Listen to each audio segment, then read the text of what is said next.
The এমেরাল্ডস planet বুক সামারির উপসংহার। আমার সাথে থাকার জন্য আপনাদের ধন্যবাদ। দ্য এমেরাল্ড প্ল্যানেটের এই সামারিতে আপনারা একটা পরিষ্কার আইডিয়া পেয়েছেন। বাতাসের সামান্য পরিবর্তনও পৃথিবীতে জীবনকে বিশালভাবে বদলে দিতে পারে। আমরা দেখেছি কিভাবে CO2 কমে যাওয়ার ফলে প্রথম পাতার জন্ম হয়েছিল। গাছপালা স্টোমাটা নামক ছোট ছোট ছিদ্রে ভরা বড় বড় চ্যাপ্টা পাতা তৈরি করেছিল, যাতে তারা আরও বেশি CO2 ধরতে পারে। ওই পাতাগুলো গাছপালাকে সূর্যের আলো থেকে আরও বেশি খাবার তৈরি করতে সাহায্য করেছিল।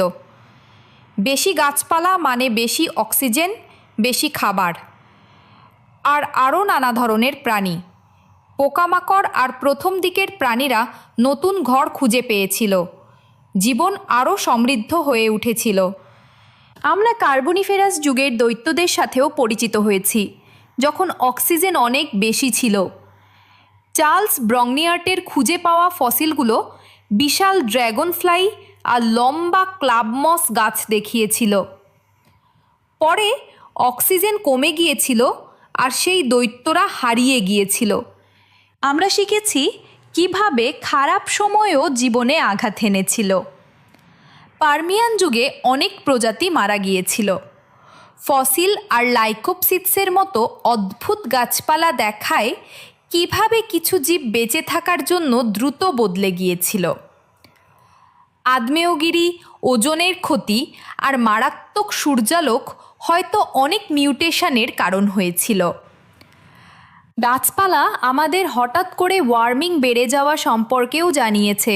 টমাস হ্যারিসের পুরনো পাতার স্যাম্পল ইঙ্গিত দেয় যে বড় অগ্ন্যুৎপাতের পর CO2 দ্রুত বেড়ে গিয়েছিল।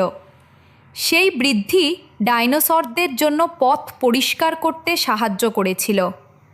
আমরা পোলার গাছপালা, 5 কোটি বছর আগের প্রাচীন হাত হাউস আর সিফোর নামক একটা ছোট প্লান্ট ট্রিক দেখেছি, যা ঘাস আর ভুট্টা ও আখের মতো গুরুত্বপূর্ণ ফসলকে সাহায্য করেছিল।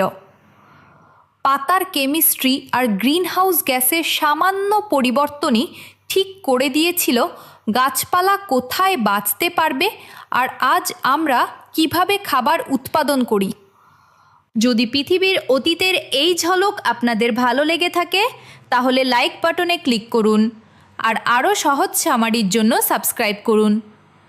কমেন্টে জানান কোন বিষয়টা আপনাদের সবচেয়ে বেশি অবাক করেছে।